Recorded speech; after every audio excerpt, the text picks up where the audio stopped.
મોદી આજે ગુજરાતના પ્રવાસે છે ને આવતીકાલે સૌરાષ્ટ્રની તમામ બેઠકો ઉપર છે 3 સભાઓ ગજવીને પ્રચાર કરવાના છે. કેવી ભાજપની તૈયારીઓ છે?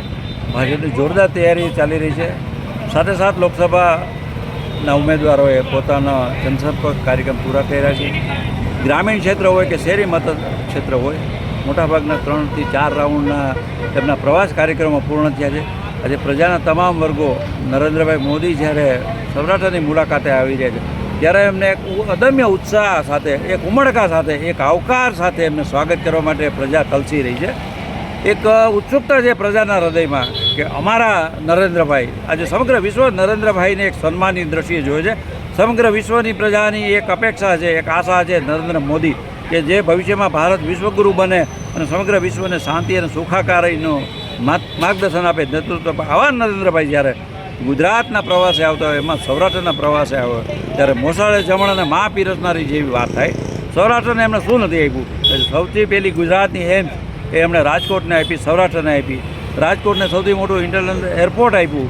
સૌની યોજના એમણે મુખ્યમંત્રી હતા ત્યારે સૌરાષ્ટ્રના પીવાની પાણીની સમસ્યાને ડામવા માટે એમણે સૌની યોજના, સૌરાષ્ટ્ર નર્મદા અવતરણ યોજનાની મહામૂલી ભેટ આપી.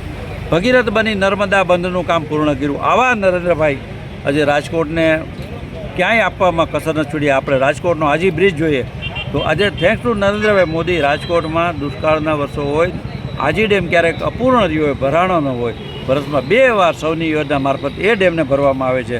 ત્યારે હું માનું છું સૌરાષ્ટ્રના 215 ડેમોને જ્યારે નરેન્દ્રભાઈ મોદીના આશીર્વાદ મળતા હોય, સૌરાષ્ટ્રની પ્રજાના પીવાની પાણીની સમસ્યાને જે વ્યક્તિએ ભૂતકાળ બનાવ્યું હોય, આવા નરેન્દ્ર મોદી એક લોકનાયક, એક પ્રજાવત્સલ શાસક જ્યારે સૌરાષ્ટ્રની મુલાકાત આવે ત્યારે સુરેન્દ્રનગરની પ્રજા, જૂનાગઢ અને જામનગર આ દરેક જગ્યાએ કુલ મળીને 7 લોકસભામાં વિસ્તારો અને 9 જિલ્લાઓને આવરી લેતી આ સભાઓ છે.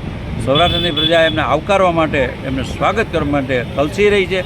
ઉત્સુકતા સાથે પ્રજા રાહ જોવે છે કે વડાપ્રધાન નરેન્દ્રભાઈ મોદીની અપેક્ષા પ્રમાણે 7 બેઠકો ઉપર ભારતીય જનતા પક્ષના ઉમેદવારોને 5 લાખ કરતાં વધુ મતોથી વિજેતા બનાવી નરેન્દ્રભાઈની જોડીમાં 7 કમળ આપી સૌરાષ્ટ્રની પ્રજા પણ વડાપ્રધાન નરેન્દ્રભાઈ ત્રીજી વાર વડાપ્રધાન બનતા હોય એનો હિસ્સો બનશે એવો મને દ્રઢ ભરોસો અને વિશ્વાસ છે.